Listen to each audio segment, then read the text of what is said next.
उसके बाद हमें एक आखिरी दृश्य मिलता है वहाँ पे, जहाँ पे लिखा है हर्मगदौन का युद्ध का झलक।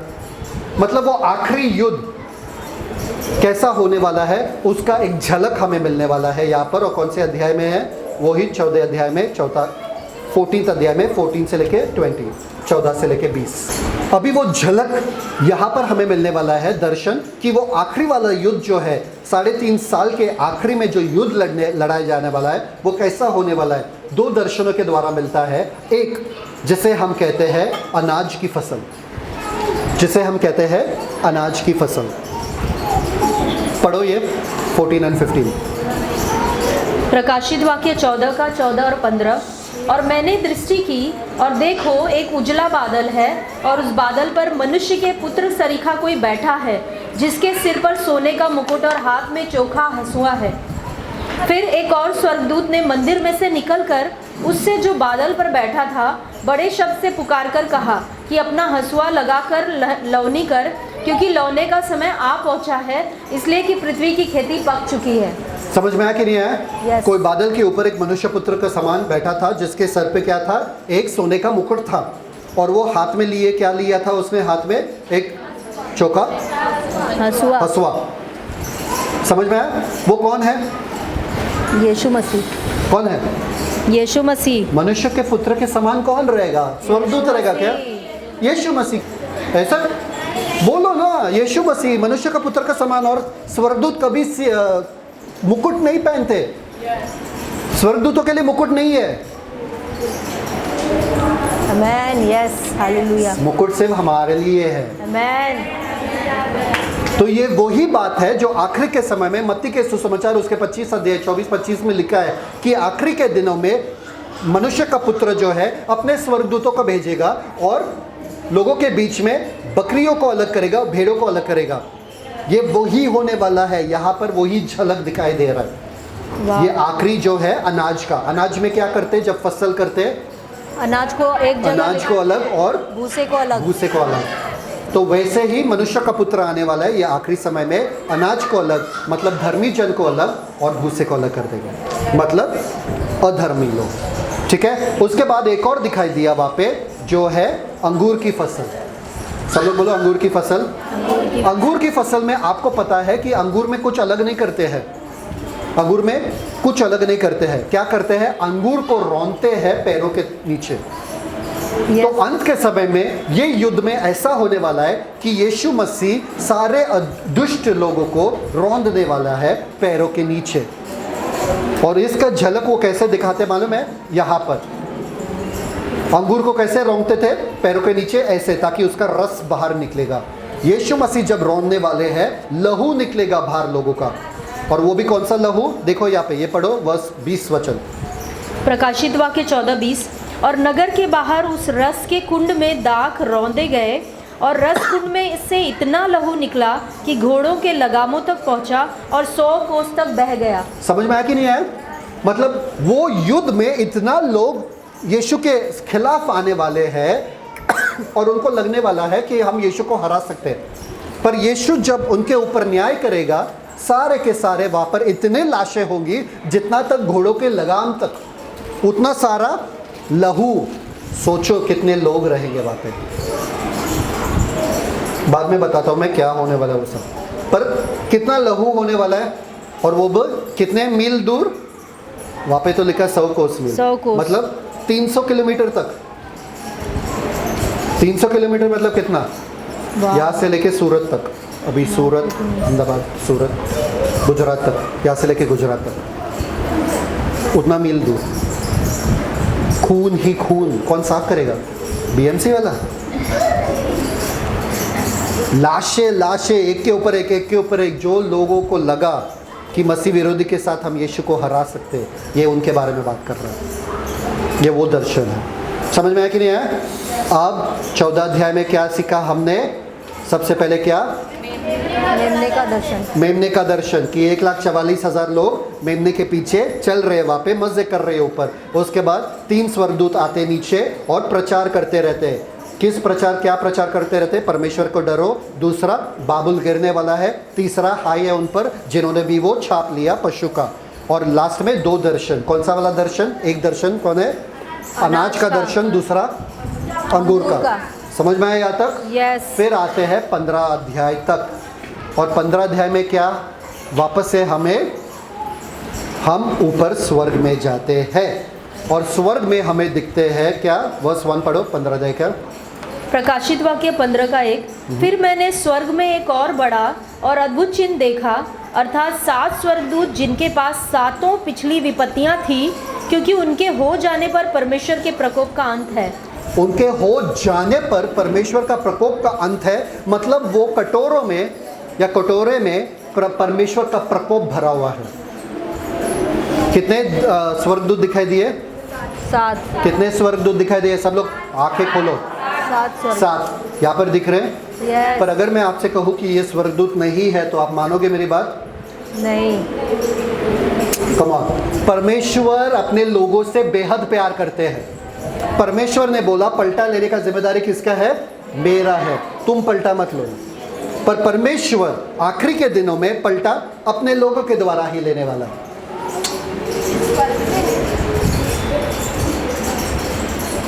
परमेश्वर ने कहा कि शैतान को मैं खत्म कर दूंगा, पर तुम्हारे पैरों के नीचे।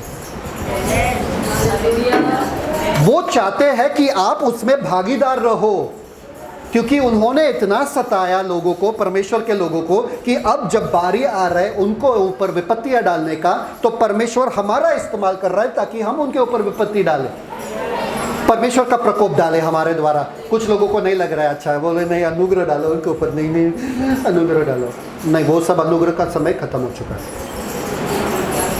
पर पास्टर यहाँ पर तो लिखा है स्वर्गदूत, मेरे भाई बाइबल में लिखा है स्वर्गदूत, यूनानी में देखो क्या लिखा है, ग्रीक में क्या लिखा है, ग्रीक में भी स्वर्गदूत लिखा है।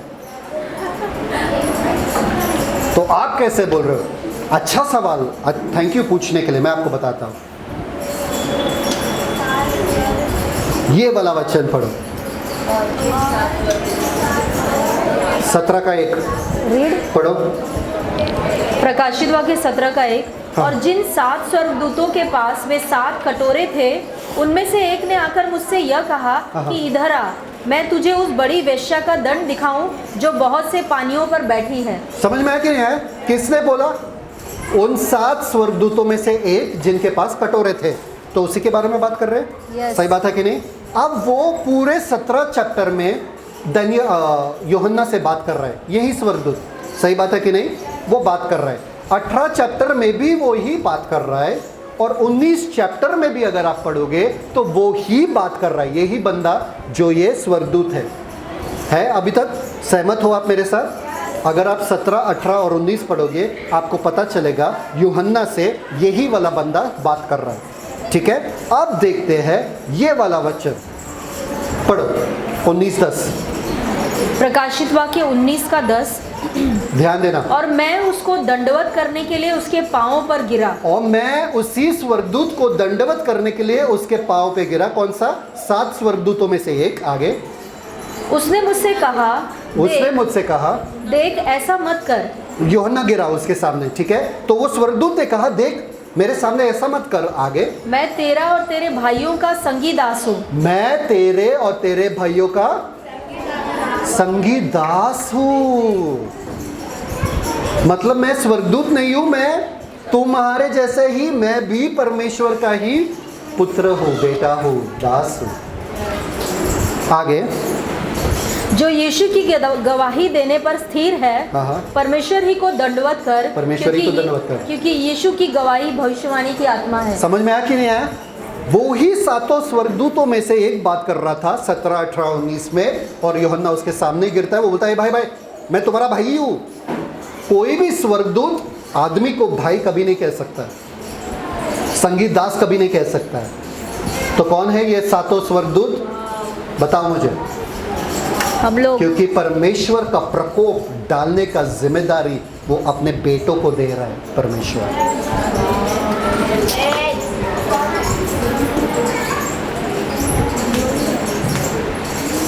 परमेश्वर ने सारा न्याय अपने बेटे को दिया, ताकि बेटे के द्वारा परमेश्वर न्याय करेंगे आगे के समय में। बेटों के द्वारा ही न्याय करता है परमेश्वर। आमेन। बेटों के द्वारा पूरे दुनिया को आज खींच रहा है अपने तरफ, और बेटों के द्वारा ही पूरे दुनिया पे राज करेगा अपने द्वारा। जो करेंगे वो हमारे द्वारा करेंगे, हमसे इतना प्यार करते हैं। ऐसा ही हो गया ना कि बच्चा कुछ छूना चाहता है और वो छू नहीं पा रहा है, तो बाप बोलता है टाइम आएगा तुमको छुआएंगे, टाइम आएगा। फिर बाद में बाप खुद ही लेता है, उसको उठाता है, बोलता है अब छू लो, और बच्चा खुश होता है मैंने छू लिया। पर असल में क्या हुआ, बाप ने उठाया। तो बोल रहा है समय आने वाला है, मुझे मालूम है तुमको, अरे हमको नहीं, पलटा मत लो, रुको, टाइम आएगा। और अब बोलेंगे छू, जा पलटा लो, और फिर बिंदास जाके पलटा ले सकते सारे हम लोगों को। इसलिए आज खुशी करो भाई, सताओ, कुछ करो, कुछ फर्क नहीं पड़ता। हम मगन रहेंगे हमारे प्रभु में। हमारा समय आने वाला है, हमारा समय अब है, और हमारा समय आएगा भी।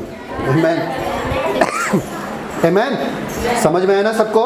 यस। यहाँ तक तो ये आदमी है। और वो 2 गीत गा रहे थे वहाँ पर ऊपर स्वर में, जब रीड वर्स 2 ऑनवर्ड्स, 15:2 प्रकाशित वाक्य 15:2। हाँ। और मैंने आग से मिले हुए कांच का सा एक समुद्र देखा, ओह। और जो उस पशु पर और उसकी मूरत पर और उसके नाम के अंक पर जयवंत हुए थे, उन्हें उस कांच के समुद्र के निकट परमेश्वर की वीणाओं को लिए हुए खड़े देखा। ओह, वो जन जिन्होंने पशु का छाप नहीं लिया वो मर गए ना धरती पे, पर वो स्वर्ग में क्या बजा रहे? वीणा।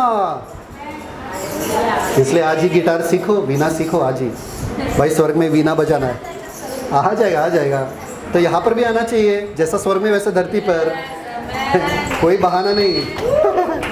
समझ में आया? वीणा बजा रहे, ऊपर बैठ के वो वीणा बजा रहे सुकून से। और कौन सा गाना गा रहे? सबसे पहला गाना, और वे परमेश्वर के दास मूसा का गीत और मेमने का गीत गा गा कर कहते थे। बस, परमेश्वर का दास मूसा का गीत। मूसा का गीत क्यों गा रहे थे वो लोग? पुराने नियम का मूसा का गीत, क्योंकि मूसा ने विजय पाया था फिरौन राजा के ऊपर, और मिस्र देश पूरा तबाह हो गया। फिर मूसा ने वो गीत गाया। इन लोगों ने विजय पाया पशु के ऊपर, इसलिए वो लोग गीत गा रहे हैं। आमेन। और मेमने का गीत, मेमने क्या जय पाया? मृत्यु के ऊपर मेमने ने जय पाया, इसलिए मेमने का गीत, मतलब वो जय वाला गीत गा रहे, जय का घोषणा कर रहे वो लोग। 5वें वचन से पढ़ो, प्रकाशित वाक्य 15:5। और इसके बाद मैंने देखा कि स्वर्ग में साक्षी के तंबू का मंदिर खोला गया था। आगे, और वे 7 स्वर्गदूत जिनके पास 7 विपत्तियां थी, शुद्ध और चमकती हुई मणि पहने हुए। 1 मिनट, शुद्ध और चमकती स्वर्गदूत क्या पहन रहे? मणि, शुद्ध और चमकती वस्त्र। आगे जाके देखोगे वो संतों का धार्मिकता है, तो वो वस्त्र स्वर्गदूत पहन सकते क्या? वो वस्त्र सिर्फ धर्मी जन पहनते हैं। तो मतलब ये 7 दूत अगर वो वस्त्र पहन रहे, मतलब ये 7 दूत धर्मी जन है, दूत नहीं। ठीक है, आगे पढ़ो। मणि पहने हुए छाती पर सुनहले पटुके बांधे हुए मंदिर से निकले। आगे, और उन 4 प्राणियों में से एक ने उन 7 स्वर्गदूतों को परमेश्वर के जो युगानुयुग जीवता है, वो कटोरा आ रहा है इन लोगों के पास, प्रकोप से भरा हुआ कटोरा। ओह, कौन खड़ा रहेगा वहां पे? 7 जन लाइन में, अरे तुम, अरे मैं वाह, क्या दृश्य रहेगा वो। हम सब लोग वहां पे पीछे खड़े देख रहे सब। 15 अध्याय। ओह, फाइनली युगों से जो चलता आ रहा है, जिसका प्रतिज्ञा सब लोग करते आए हैं, विश्वासी की कभी ना कभी तो परमेश्वर ये करेंगे, वो समय आ चुका है। वहां पे खड़े सब लाइन में, वहां पे वो क्षण कैसा होगा, देखो क्या होता है उस क्षण में। आगे, और परमेश्वर की महिमा और उसकी सामर्थ के कारण मंदिर धुएं से भर गया। मंदिर धुएं से, परमेश्वर का महिमा। और क्या हुआ? मंदिर आगे, और जब तक उन 7 स्वर्गदूतों की 7 विपत्तियां समाप्त न हुई, तब तक कोई मंदिर में न जा सका। ओह, नहीं समझ में आया। आमेन। जाओ तो सही, उस झलक तो देखो उस चीज को अपने दिमाग में। परमेश्वर बोल रहे जब तक ये 7 विपत्ति खत्म नहीं होता कोई आना मत मेरे पास मुझसे बात करने के लिए। ये 7 कटोरा पोर करना जरूरी है, इसका विपत्ति खत्म होना जरूरी है। सबसे पहले ये करो और फिर ही आओ मेरे पास। पूरा मंदिर वैभव से भर गया। Wow, too good. पूरा मंदिर वैभव से भर गया। ओ हो। परमेश्वर का न्याय और वैभव एक ही साथ, परमेश्वर का न्याय और जलाल और महिमा एक ही साथ। आमेन, हालेलुया। महिमा हम देखेंगे। कोई खड़ा हो ही नहीं पाया वहां पे परमेश्वर के सामने। परफेक्ट। तो 15 अध्याय में क्या देखते हैं? 7 विपत्ति जो है, पहला परमेश्वर का आराधना, और वो आराधना से आता है तैयारी। तैयारी क्या? धरती पर विपत्तियां डालने की, ठीक है। फिर उसके बाद आते हैं प्रकाशित वाक्य 16। ओहो, अब एक एक कटोरा जो है वो उंडेला जाने वाला है धरती के ऊपर, और क्या होगा एक एक कटोरे पे हम देखने वाले। अब ध्यान देना, जो भी ये कटोरा है वो इस बंदे के क्षेत्र पे ही डाला जाएगा जो है मसीह विरोधी, पूरे धरती पे नहीं। समझ में आया कि नहीं आया? Yes. क्योंकि ये कोशिश कर रहा है पूरे धरती के ऊपर कब्जा करने का, तो परमेश्वर भी इसी के राज्य के ऊपर डालेगा, ठीक है। सबसे पहले हम देखते हैं 7 विपत्तियां जो पूरे धरती पे आने वाला नहीं है, सिर्फ मसीह विरोधी के क्षेत्र में आएगा। सबसे पहले एक वचन पढ़ना वहाँ पे। Read this verse 16 verse 1। प्रकाशित वाक्य 16 का 1। फिर मैंने मंदिर में किसी को ऊंचे शब्द से उन 7 स्वर्गदूतों से यह कहते सुना कि जाओ, परमेश्वर के प्रकोप के 7 कटोरों को पृथ्वी पर उंडेल दो।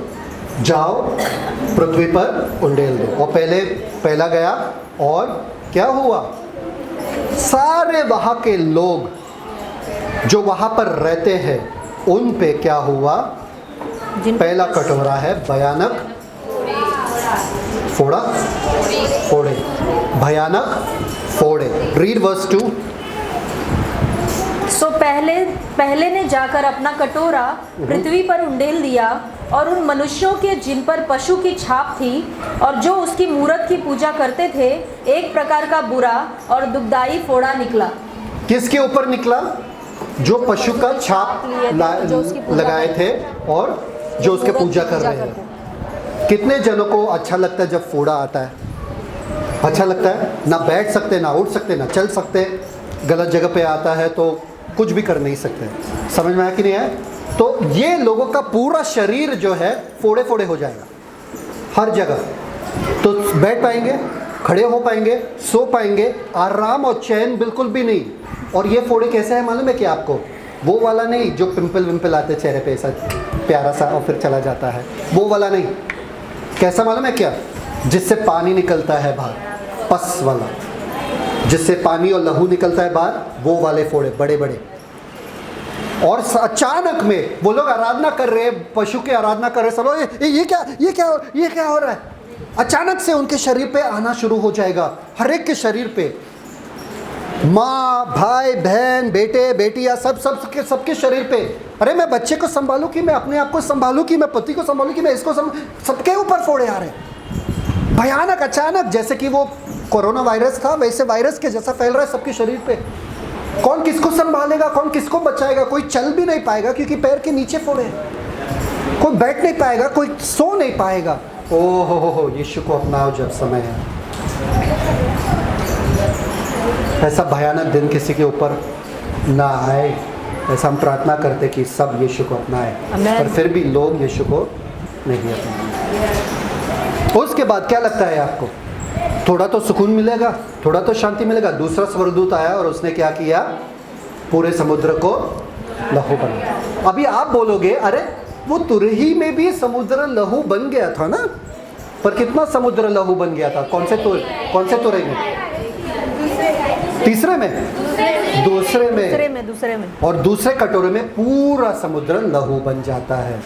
पूरा समुद्र लहू मतलब सारे जानवर, सारे मछली जो समुद्र में है मर जाती है। अगर मच्छी मर जाती है तो कहाँ पर आती है? अंदर बैठती है, ऊपर आती है।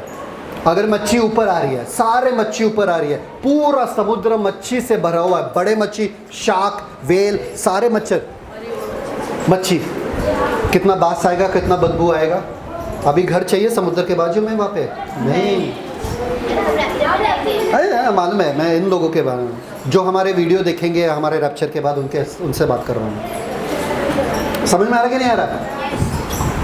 किसी को घर नहीं चाहिए अभी समुद्र के बाजू में। अरे मरा हुआ चूहा अगर है तो हम रह नहीं सकते उस घर में।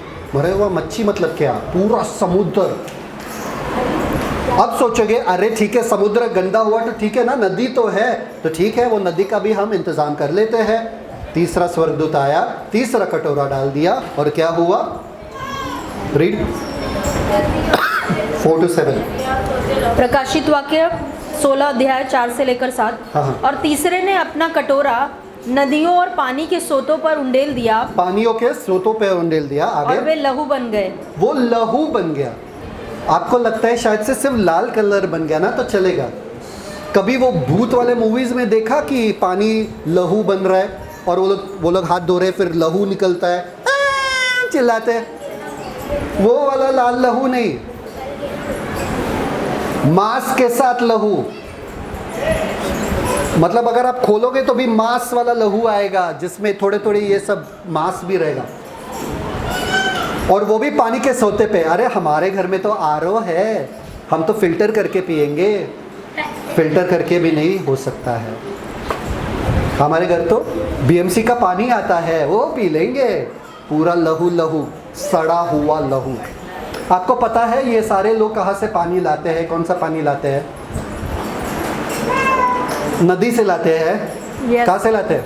फिल्टर करने के नदी से ही लाते हैं। दो ही सोर्स है, एक तो नदी है, एक तो समुद्र। कहाँ से लाएंगे? और नदी से लाते तो पानी ऑलरेडी समुद्र वाला पानी क्या हो गया? लहू हो गया। मच्छी वाला है तो और सोता, यहाँ पर झरने हैं, झरने भी लहू हो गए। उधर भी मच्छी है, वो भी सब मर गए। अभी जानवर जो वो झरने का पानी पीते हैं, अगर उनको पानी नहीं मिला वो भी मरेंगे। एक अगर चीज पे किसी का विनाश हुआ, बाकी सब प्रकृति जो उस पे निर्भर होता है वो भी विनाश होता है। पंछी कहाँ से पानी पिएंगे? पंछी कौन सा पानी पिएंगे? वो भी मर जाएंगे सूखे में रह के। तो सब मर रहे, सब जगह मृत्यु। 3 कटोरे आ गए। कितने कटोरे आ गए? और आप हमें उन लोगों के बदन पे क्या है? फोड़ी। और पानी नहीं मिल रहा है कहीं पे। ठीक है चलो इतना काफ़ी है भाई, इससे ज़्यादा मत करना, इससे ज़्यादा सहन नहीं कर पाएंगे। ठीक है, प्यास लगी है। अब प्यास लगी है तो सबसे पहले आप क्या करोगे? पानी पिएंगे। और दूसरा, धूप में नहीं जाओगे। सही बात है ना? अगर प्यास लगा है तो धूप से बचोगे ही बचोगे। तो ठीक है, धूप लाते हैं हम। और चौथा कटोरा जो है वो सूर्य की जलने वाली तपिश, जलाने वाली तपिश। पढ़ो 8 to 9। प्रकाशित वाक्य 16, 8 और 9 वचन। और चौथे ने अपना कटोरा सूर्य पर उंडेल दिया और उसे मनुष्यों को आग से झुलसा देने का अधिकार दिया गया, और मनुष्य बड़ी तपन से झुलस गए और परमेश्वर के नाम की, जिसे इन विपत्तियों पर अधिकार है। बस क्या है? अभी पूरे फोड़ी हो रहा है, पानी नहीं मिल रहा है पीने के लिए, और अब सूरज का जो है वो आग बढ़ गया है, जल रहा है, शरीर जल रहा है सूरज के आग से। कभी आप इतने गर्मी में रहे हो? जो गांव गए हो, है ना, मई के महीने में जो गांव भाग जाते हैं लोग, हाँ, कभी इतना गर्मी वहाँ पर रहा है कि ऐसा लग रहा है कि ऐसा ही वैक्सिंग हो जाएगा, बाल पूरे जल रहे। किसी का हुआ है? नहीं भैया, हम तो हिमालय में रहते हैं, वहाँ पे ठंडी ठंडी रहता है। ऐसे चेहरा देखो लोगों का, बाप रे बाप, है गर्मी?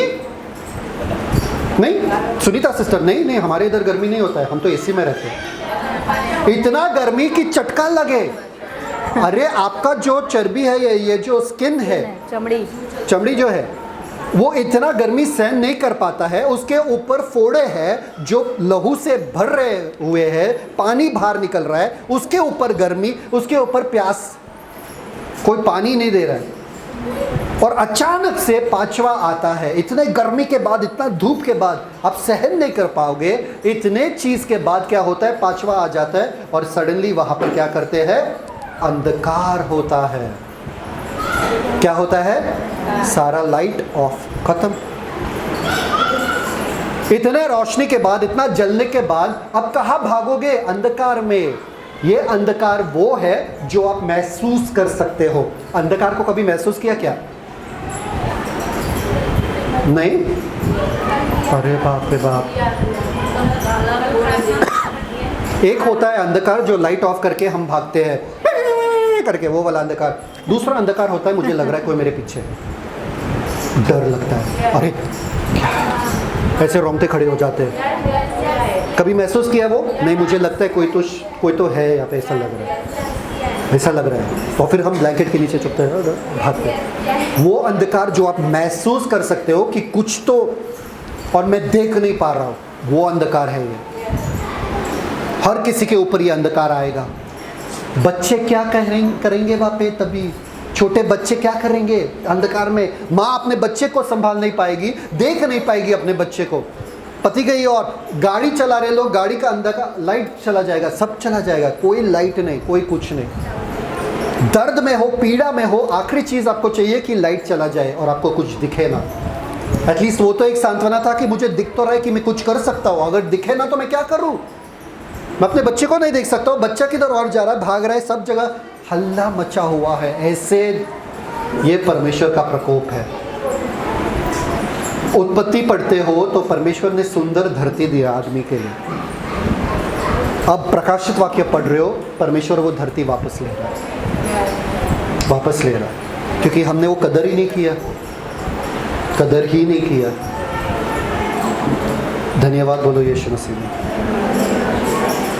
फिर सिक्स्थ, छठवां वाला जो स्वर्गदूत था, आदमी था, उसने कटोरा उंडेला और फुरात नदी जो है वो सूख गया। पढ़ो 12 वचन। प्रकाशित वाक्य 16 का 12। हाँ। और छठवें ने अपना कटोरा बड़ी नदी फुरात पर उंडेल दिया और उसका पानी सूख गया कि पूर्व दिशा के राजाओं के लिए मार्ग तैयार हो जाए। परफेक्ट। ये जो है, ये कटोरा जो है वो क्यों किया? आपको पता है मेरे बाइकला वाले घर में ना चूहे घुसे थे, ऐसे कर, बस ऐसे करो। और 4 चूहे मस्त मज़े कर रहे थे रात के समय में, डब्बा वब्बा फेंक के फुटबॉल खेल रहे थे वगैरह सब। तो मम्मी परेशान हो गए, तो मम्मी ने ट्रैप लगा दिया वहाँ पे, क्या बोलते हैं उसको, पकड़ने का, चूहा पकड़ने का जो रहता है ना, पिंजरा, जाली, वो लगा दिया वहाँ पे। पर जाली अगर बंद करोगे तो वो चूहा आएगा के अंदर नहीं। जाली को खोल के रखोगे और अंदर कुछ ऐसा रखोगे जिससे वो चूहा देखेगा, वाह इतने आसानी से मुझे खाना मिल रहा है, तो वो जाएगा।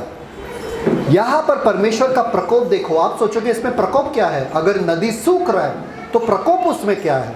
मैं आपको बताता हूँ। ये ऐसा नदी है जो कभी सूखा हुआ नहीं था। पूरे जब तक ये नदी है, एक बार भी सूखा नहीं है नदी। ये सूख ही नहीं सकता है, क्योंकि ये उन जगहों से आता है जहाँ पे हमेशा, जैसा कि गंगा कभी सूखता नहीं है, गंगा नदी जो है कभी सूख नहीं सकता है क्योंकि हिमालय से आता है, वैसे ही ये नदी कभी सूख नहीं सकता है। अभी ये नदी सूखने वाला है, मतलब क्या?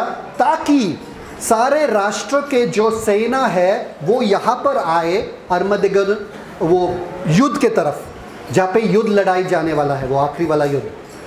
तो परमेश्वर इन सारे चूहों को ला रहे और गेट खोल रहे ताकि ये चूहे अच्छे से आए अंदर, ताकि साथ में सबको रौंदे। युद्ध लड़ाई जाने वाला है, ये भूमध्य सागर है, ठीक है। यहाँ पर युद्ध लड़ाई जाने वाला है, यहाँ पर आखिरी युद्ध, ठीक है। यहाँ पर फुरात नदी बह रहा है। पूरे पृथ्वी के लोग, जो सेना है, जो मसीह विरोधी का सहायता करने वाले हैं ताकि वो यरूशलेम शहर पे कब्जा करे, वो लोग यहाँ पर रहते हैं। अगर उनको यहाँ से यहाँ आना है तो उनको बड़ा सा हाईवे चाहिए बीच में, क्योंकि ये नदी हमेशा बहता रहता है, वो नदी क्रॉस करके तो नहीं आ सकते। तो परमेश्वर स्वयं अपने प्रकोप के द्वारा इस नदी को खाली करने वाले, यहाँ पे सुखाने वाले, ताकि ये लोग आराम से आए। पर इनको मालूम नहीं है ये अपने मृत्यु की तरफ आ रहे। इनको लग रहा है कि अरे वाह ये सही समय है, मतलब शैतान हमारे लिए कर रहा है, नहीं, परमेश्वर कर रहा है। ताकि ये लोग सब आए यहाँ पे और एक साथ परमेश्वर सारे दुष्टों को खत्म कर दे। ये है परमेश्वर का ये 6वां वाला प्रकोप। उसके बाद एक 7वां मध्यंतर आता है, 7वीं मध्यंतर। और यहाँ पर हम देखते हैं 3 मेंढकों को। 3 बहुत प्यारे लग रहे क्या मेंढक? नहीं लग रहे मेंढक, बहुत प्यारे लग रहे, मेरे को प्यारे लग रहे, अच्छे तो लग रहे, क्यूट लग रहे। वर्स 13 पढ़ो। प्रकाशित वाक्य 16 का 13। एक मिनट, एक और बात मैं बताऊँ आपको, बाइबल पढ़ोगे तो आपको पता चलेगा कि ये मेंढक कहाँ से आ रहा है। कहाँ से आ रहा है निशा मेंढक ये? ठीक है, आपको नहीं पता। अमित, मेंढक कहाँ से आ रहा है ये 3? आपको पता नहीं है कि मेंढक भी है इसमें। आरती सिस्टर, हाँ बताओ। बॉटमलेस पिट। आप?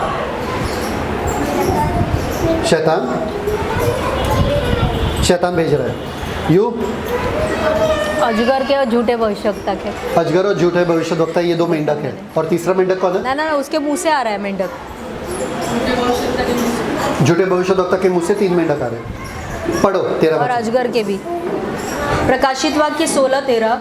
और मैंने उस अजगर के मुंह से और उस पशु के मुंह से और उस झूठे भविष्यवक्ता के मुंह से 3 अशुद्ध आत्माओं को मेंढकों के रूप में निकलते देखा। 3 अशुद्ध आत्माएं जो मेंढकों के रूप में उन अजगर के, शैतान मतलब शैतान के, मसीह विरोधी के और भविष्यद्वक्ता के, झूठे भविष्यद्वक्ता के मुंह से आ रहा है। अब आहाब के समय में परमेश्वर ने एक सवाल पूछा था कि आहाब राजा को कौन मरवाएगा, वो बैटल मतलब कौन धोखा देगा ताकि वो युद्ध में जाए, लड़े वापे, ताकि वो वापस मरे। एक आत्मा आया वापे और बोला कि मैं झूठे भविष्यद्वक्ता में जाके उनसे भविष्यवाणी करूंगा ताकि आहाब राजा वापस जाए और मरे। वैसा ही ये झूठे भविष्यद्वक्ता, ये मसीह विरोधी और शैतान के मुंह से ऐसा मेंढक आने वाला या ऐसा आत्माएं जाने वाले जो पूरे पृथ्वी के सेना को भरमाने वाले हैं ताकि वो लोग आए और ये युद्ध लड़े। मेंढक ही क्यों? क्योंकि मेंढक गंदे जगह पे रहते हैं, एकदम अंधेरे में रहते हैं, छुपे हुए रहते हैं और एकदम स्लाइमी है, एकदम डर्टी है, गंदगी वाले हैं, इसलिए मेंढक है। और एक और चीज़, मेंढक की ज़बान बहुत, लोगों की ज़बान वैसे नहीं रहती है। आमीन, ठीक है। उसके बाद क्या होता है, एक आपको धन्य वचन पाना ज़रूरी है। और ये धन्य वचन क्या कहता है? अपने वस्त्र संभालने वाला, चौकसी करने वाला और अपने वस्त्र। आपका वस्त्र क्या है? ये सभी के लिए, ये सिर्फ उन लोगों के लिए नहीं जो उस समय में है, ये हमारे लिए चेतावनी है। चौकसी करने वाला और अपना वस्त्र संभालने वाला। वस्त्र कौन सा मिला है आपको? धार्मिकता का वस्त्र। और धार्मिकता का वस्त्र क्यों मिला है? क्योंकि आपने विश्वास किया। तो अगर आप विश्वास में बने रहोगे तो वो धार्मिकता का वस्त्र आपके ऊपर रहेगा ही रहेगा। विश्वास से हटो मत, यीशु मसीह से हटो मत, विश्वास को छोड़ो मत, आपका वस्त्र वरना नहीं रहेगा। समझ में आ रहा है कि नहीं आ रहा है? ये कौन है? मसीह विरोधी। कोई भी काला, कोई भी जैकेट पहना हुआ मसीह विरोधी, झूठा भविष्यवक्ता। झूठा भविष्यवक्ता। मसीह विरोधी नहीं तो झूठा भविष्यवक्ता। झूठा भविष्यवक्ता नहीं शैतान। शैतान नहीं तो और कौन? कोई नहीं। देखो मैं चोर की नहीं आता हूँ। चोर? यीशु मसीह कह रहे चोर के नहीं? तो यीशु मसीह चोरी करने के लिए आ रहे क्या? पूरा धरती तो यीशु मसीह का है, उसमें चोरी करने की क्या ज़रूरत है? नहीं। सुनो, चोर कैसा आता है? बिना बताए। yes. चोर कैसा आता है? रात के अंधेरे में आता है, कभी भी आ सकता है, अचानक आता है, बोल के नहीं आता आज मैं चोरी करने आ रहा हुआ, ध्यान देना ध्यान देना। सब पूरा परिवार भारी बैठा रहेगा, देखने कौन आ रहा है। समझ में आ रहा है कि नहीं आ रहा है? यीशु मसीह का आना वैसा ही होगा। अब ये क्यों आया यहाँ पे अचानक में? ये क्यों आया? क्योंकि ये लोग यहाँ पर आ रहे हैं, सब लोग खुशी खुशी यहाँ पर आ रहे हैं लड़ने के लिए यरूशलेम शहर के साथ। यहाँ पर यरूशलेम शहर है, मसीह विरोधी यरूशलेम शहर के ऊपर कब्जा करना चाहता है, इसलिए ये पूरे सेना को लेकर आ रहा है ताकि ये यरूशलेम शहर पे कब्जा करे। और मसीह यहाँ पर कह रहे हैं देखो मैं चोर के नहीं आ रहा हूँ। इन लोगों को लग रहा है कि इनका जीत होने वाला, पर मैं अचानक में भयानक रीति से कभी भी आ सकता हूँ। ये दूसरे आगमन के बारे में बात कर रहा है। तो प्रकाशित वाक्य को पढ़ते वक्त आप सो नहीं सकते हो, आप सो नहीं सकते हो। आपको एक्साइटमेंट रहता है कि अब क्या होने वाला है। वाह, ये सब हो रहा है, इतने शक्तिशाली लोग हैं ये, कोई भी इन लोगों के सामने खड़ा नहीं हो सकता है, पर एक है जो धरती का नहीं है। मैन कमाल। चलो आगे बढ़ते। मैं आपको वो जगह दिखा रहा हूँ जहाँ पर आखिरी युद्ध लड़ाई होने वाला है या लड़ा जाने वाला है। ये वो जगह है, बाइबल में आपके लिखा है, इसे कहते हैं हरमगेदोन। इसे क्या कहते हैं? हरमगेदोन। आज भी वो जगह मौजूद है और बड़े बड़े लोग बोल कर गए हैं कि यहाँ पर पूरे दुनिया के लोग इकट्ठे होकर यहाँ पर लड़ाई लड़ सकते हैं। सारे सेना, पूरे दुनिया के सेना यहाँ पर इकट्ठे होकर लड़ाई लड़ सकते हैं। आज भी आप जाके वहाँ पर देख सकते हो, इज़राइल देश में अगर आप जाओगे तो आखिरी युद्ध यहाँ पर लड़ाई होने वाला है। इसे कहते हैं क्या? इसका नाम क्या है? इसे कहते हैं योशफत की तराई, जहाँ पर योशफत की लड़ाई भी हुई है। समझ में आया कि नहीं आया? हाँ, चलो मैंने आपको दिखाया, आप लोग ज्ञानी लोग हो गए यहाँ पे संतोष भवन में बैठ के। अरे हमने देखा जहाँ पे आखिरी युद्ध लगने वाला है, बहुत स्मार्ट हो गया। देखो ज़रा, और यही जगह है जिसके बारे में लिखा है लहू जो है कितना 100 कोस मील दूर तक घोड़े के लगाम तक होने वाला है, जो यीशु मसीह आएंगे। यही वो जगह है, लाशों से भरा हुआ ये जगह रहेगा।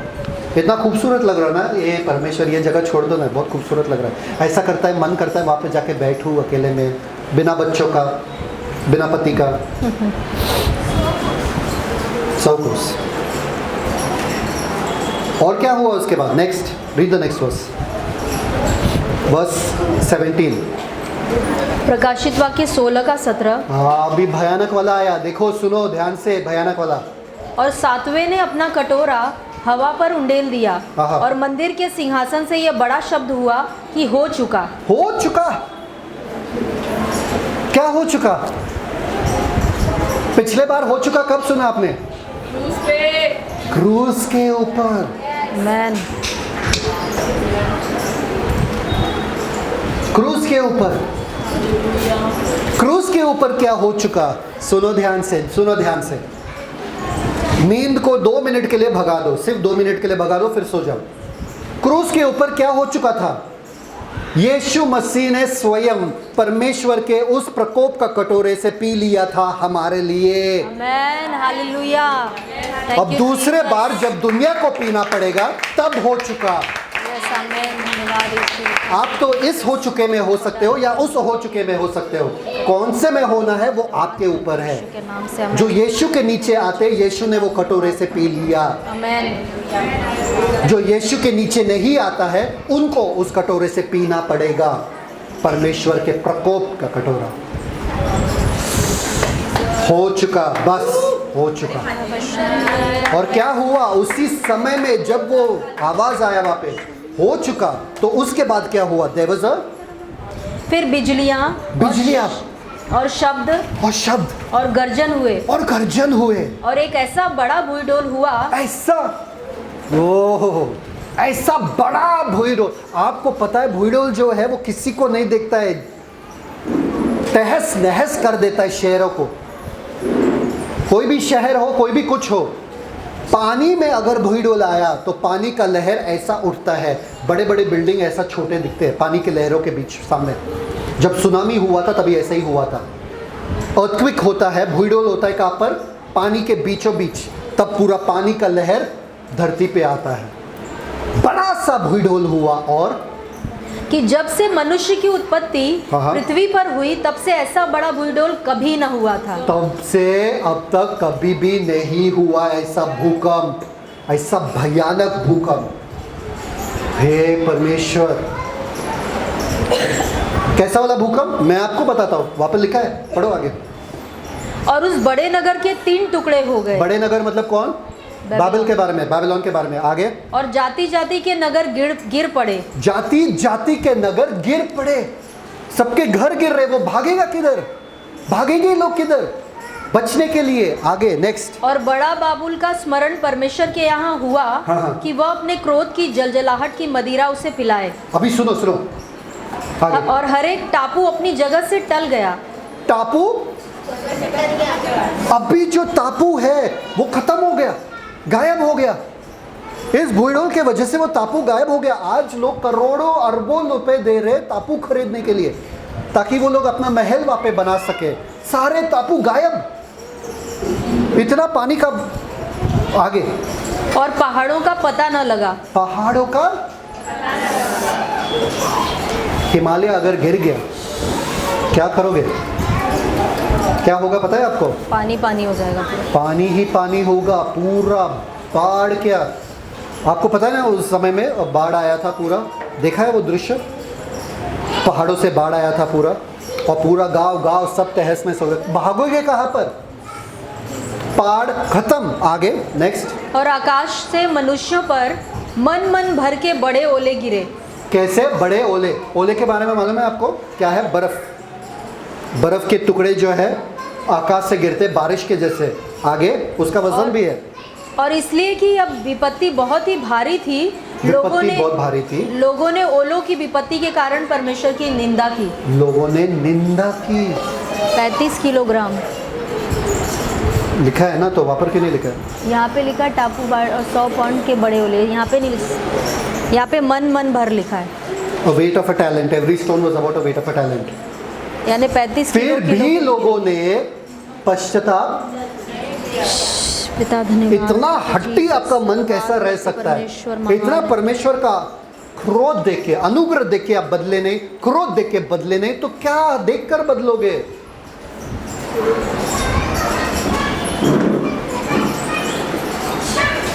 यहां पर लिखा है कितना?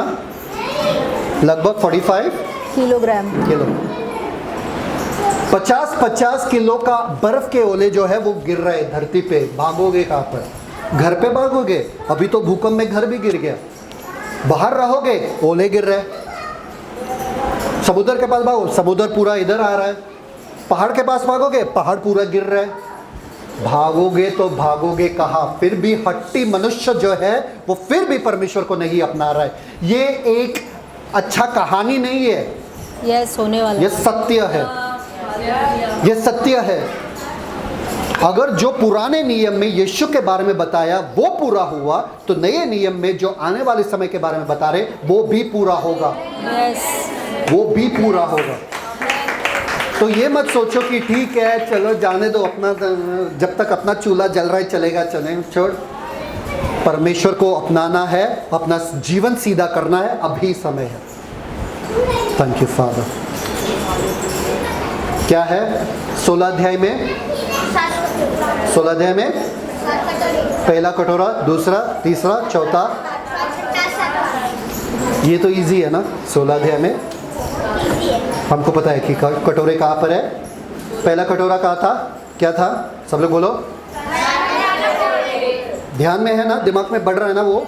हाँ, फोड़े, फर्स्ट फोड़े। फिर उसके बाद क्या है? Perfect, good job. तीसरा परफेक्ट। चौथा परफेक्ट। सूरज जो है बहुत ज्यादा जलने लगा। आगे नेक्स्ट, पांचवा। हाँ, नीचे देख के देख रहे हैं आप। छठवा, फुरात की नदी जो है सूख जाती है ताकि ये सारे लोग यहाँ पर आए। और सातवां जो है बड़ा सा भूकंप और ओलों की वर्षा। ओले और भूकंप। समझ में आया कि नहीं आया? सबको मोहरे याद है क्या? सबको तुरही याद है क्या? सबको कटोरे याद है क्या? चलो ट्राई करते हैं। मोहर, पहला मोहर सफेद घोड़ा, दूसरा लाल घोड़ा, तीसरा काला घोड़ा, चौथा पीला घोड़ा, शहीदों की आत्माएं, पांचवा प्राकृतिक विनाश। हाँ, प्राकृतिक विनाश, प्राकृतिक विनाश। स्वर्ग में मौन। पहला 1/3 पेड़ सब जल गए। दूसरा समुद्र का 1/3 लहू बन गया। तीसरा पानी कड़वा हो गया पूरा। चौथा 1/3 सूर्य चंद्रमा अंधेरा हो गया। चांद सूरज तारे की परस्तिश। आगे नेक्स्ट। अथाह कुंड की टिड्डियाँ। नेक्स्ट 10 करोड़ सेना, 20 करोड़। नेक्स्ट हाँ, गुड जॉब। पहला कटोरा, गुड जॉब। दूसरा, तीसरा, चौथा, हाँ चौथा, सूर्य को जलाने का अधिकार। तपने लगा, सूर्य की गर्मी बढ़ गई। अच्छा ठीक है। पांचवा,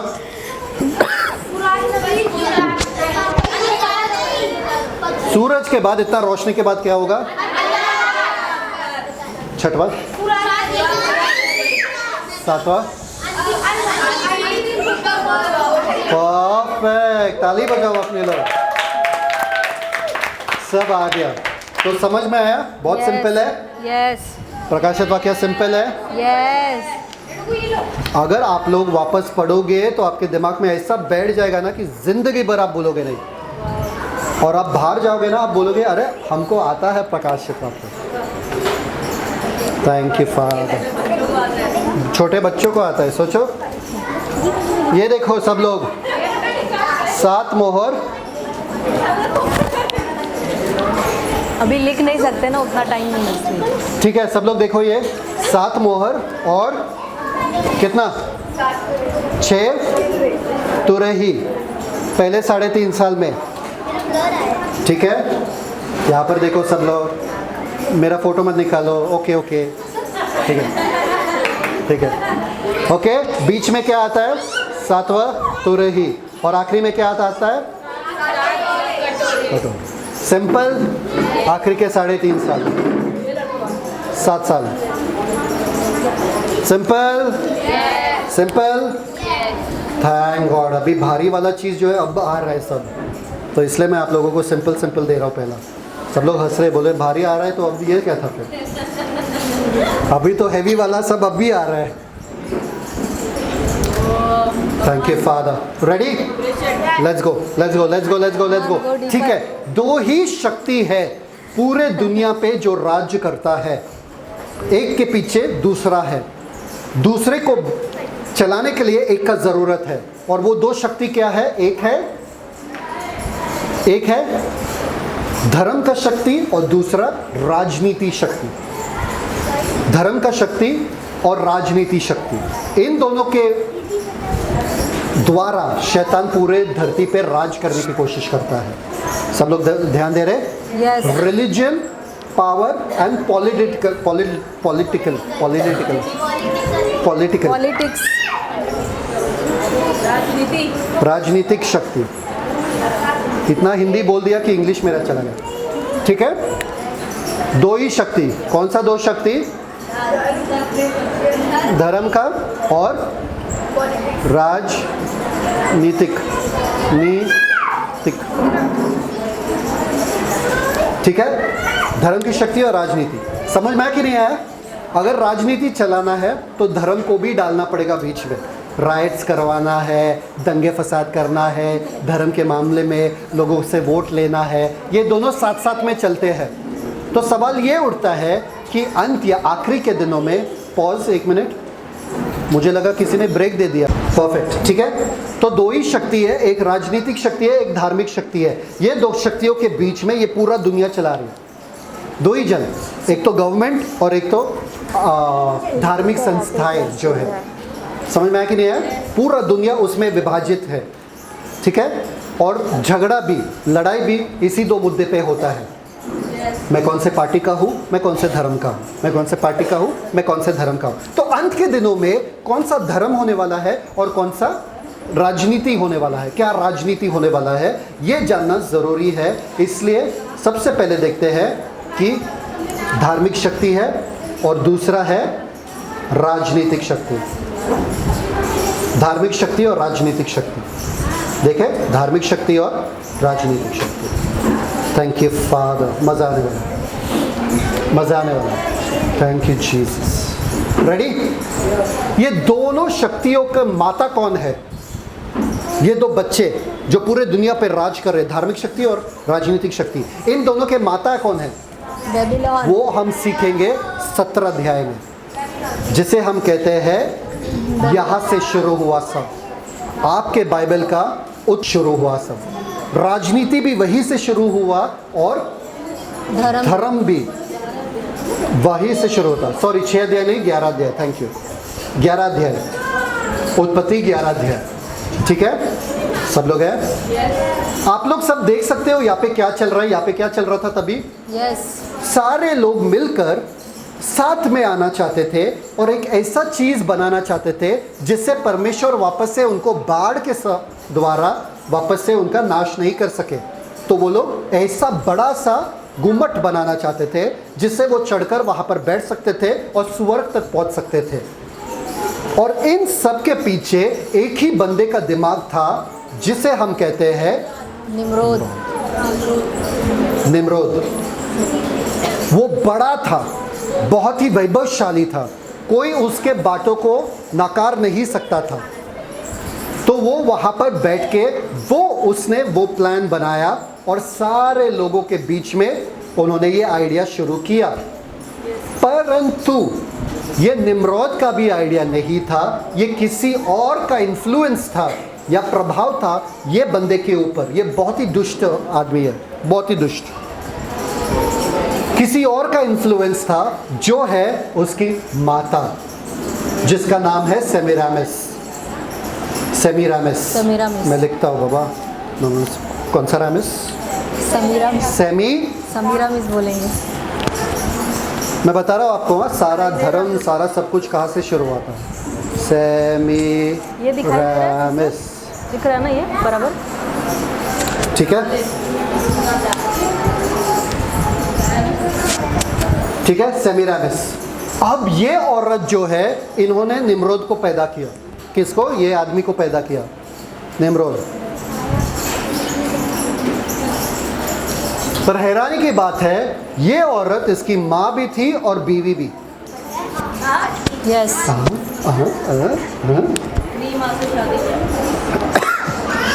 माँ भी थी और पत्नी भी। ऐसा दुष्टता ये बंदा था, ऐसा दुष्टता ये दोनों थे। और वहां पर उन्होंने वो शुरू किया। अब कहते हैं, ट्रेडिशन में कहते हैं कि वहां से जो भी सेमीरामिस। अब देखो, सुनो ध्यान से। नूह के 3 बेटे थे, एक था हैम, एक था शैम और एक था जाफेत, ठीक है, हैम, शैम और जाफेत। उनमें से सबसे धर्मी कौन था? शैम। तो शैम वाले लोग जो थे वहां पर खड़े थे, और जब निम्रोद ने प्रचार किया वहां पे कि हम एक ऐसा धर्म बनाएंगे कि हमारा आराधना किया जाता और हम ऐसे मूर्तियां वगैरह बनाएंगे, जब वो ऐसे प्रचार कर रहे थे वहां पे, इन लोगों ने भाला लिया और फेंक दिया निम्रोद की तरफ, और निम्रोद वहीं पे मर गया। ऐसा कहा जाता है, क्योंकि वो लोग बहुत धर्मी जन थे। और सेमीरामिस वहां से भाग गई अपने एक छोटे से बच्चे को लेकर, छोटा सा बच्चा था उसको लेकर वो भाग गई, और हर जगह ये दुष्टता फैलाने लगी, हर जगह विभिन्न धर्म फैलाने लगी। और बच्चा और माता का जो भी आप कोई भी धर्म में देखो, एक बच्चा और माता रहता है, बच्चा और माता। रोमन कैथलिक में भी बच्चा और माता, जिसे कहते हैं मरियम और यीशु, वो मरियम और यीशु नहीं है, वो सेमीरामिस और उसका बच्चा है तामूज, जिसका नाम है तामूज। सब लोग देखो तामूज।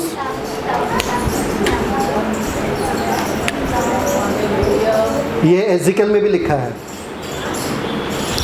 ठीक है, जिसका नाम है तामूज। हर धर्म में ये माता और बच्चे का चित्र आता ही आता है, हर धर्म में। और वो सेमीरामिस है, शुरुआत वहां से हुआ। सारे दुष्टता का शुरुआत इसी माता की वजह से हुआ। माता, सब लोग बोलो माता की वजह से। नेक्स्ट, ये कौन है पता है आपको ना? मसीह विरोधी के द्वारा वापस से एक पूरा जो निम्रोद ने शुरू किया और पूरा कर नहीं पाया, मसीह विरोधी करेगा, सबको वापस से एक करने की कोशिश करेगा और इनके ऊपर राज्य करने की कोशिश। परमेश्वर का सपना कभी ये नहीं था कि एक सबको करे। परमेश्वर का सपना था फूलों फलों और पृथ्वी को भर दो, पर ये लोग सबको एक साथ लेना चाहते हैं। ये परमेश्वर का विषय नहीं है। तो ये मसीह विरोधी जो आने वाला है, उसका वही रहेगा जो निम्रोद का था, जो उसका सपना पूरा नहीं हुआ, इसलिए बोलते हैं बैबिलोन, क्योंकि वहाँ पर बाबिल शुरू हुआ। वो शब्द बाबिल वहाँ से शुरू हुआ। समझ में आ रहा है सबको? yes. इसलिए 17 अध्याय जैसे हम आते हैं, हम देखते हैं भेद। सबसे पहले धार्मिक शक्ति, भेद बड़ा बाबुल। सब लोग लिखो ये, भेद बड़ा बाबुल, धार्मिक शक्ति। मैं बता रहा हूँ आपको, डोंट वरी अगर समझ में नहीं आ रही। भेद बड़ा बाबुल। और दूसरा, अगर ये समझ में आया ना, बाकी सब जो इसके बाद है थोड़ा आसान होता जाता है, सिर्फ यही थोड़ा इंटरेस्टिंग ज़्यादा है, ठीक है। और ये राजनीतिक शक्ति बाबुल का शहर, समझ में आया। एक भेद है, दूसरा शहर है। एक अदृश्य है, नहीं दिख सकता है, दूसरा दिख सकता है। धर्म नहीं दिखता है, राजनीति दिखता है। समझ में आया कि नहीं है? तो एक अदृश्य शक्ति है, दूसरा दृश्य शक्ति है जो दिखता है। समझ में आया यहाँ तक? तो मैं दिखा रहा हूँ आपको, ये पहले 3.5 साल, दूसरे 3.5 साल, सब लोग ये अभी तक बाय हार्ट हो गया आपका, ठीक है। 7 साल ऐसे डिवाइडेड है।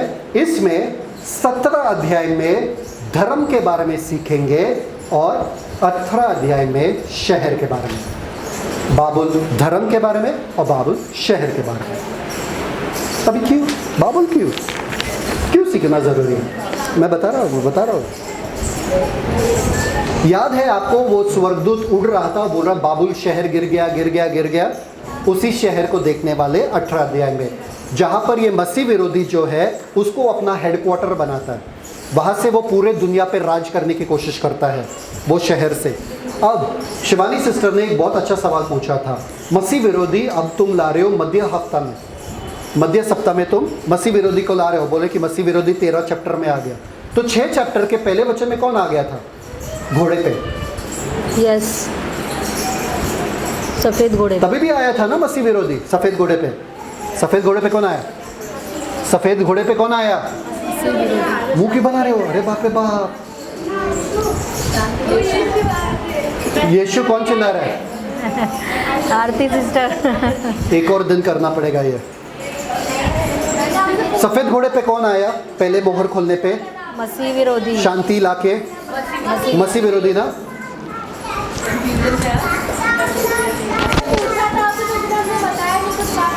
बताया नहीं मैंने? बताया था ना। इजराइल के साथ शांति का वाचा बांध के, इजराइल के साथ शांति का वाचा बांधने के लिए मसीह विरोधी आया ना। बताया तो अगर पहले मोहर में सुनो, अगर पहले मोहर में शांति लाने वाला भी मसीह विरोधी है, बीच हफ्ते में वापस से वो कहां से आ रहा है? पहले 3.5 साल में वो गुड बॉय बन के छुपा रहा, क्योंकि शांति का 7 साल का शांति था, पर बीच में ही वो अपना वाचा तोड़ देता है, क्योंकि शैतान उसे उकसाता है और बोलता है चल अभी निकल, अभी काम करना शुरू करो। इसलिए वो अपना शांति का वाचा तोड़ देता है। इसलिए पहले वो गुड बॉय बन के आता है इजराइल के नज़र में बचने के लिए, ताकि वो 10 राज्य के ऊपर शासन करे और फिर बाद में अपना राज्य अपना सही रंग दिखाए। और आखिरी 3.5 साल में वो अपना सही रंग दिखाता है।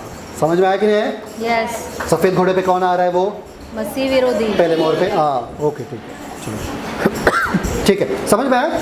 तो 17 चैप्टर जब भी मेरे दिमाग में आए तो मुझे पता चलता है उस ज़माने का धर्म कैसा रहेगा, और 18 चैप्टर जब भी दिमाग में आए उस ज़माने का शहर कैसा रहेगा या राजनीति कैसा रहेगा।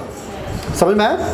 तो 17 चैप्टर में सिर्फ 17 चैप्टर थोड़ा समझने के लिए टाइम लगेगा, पर we'll go through it very nicely, ठीक है।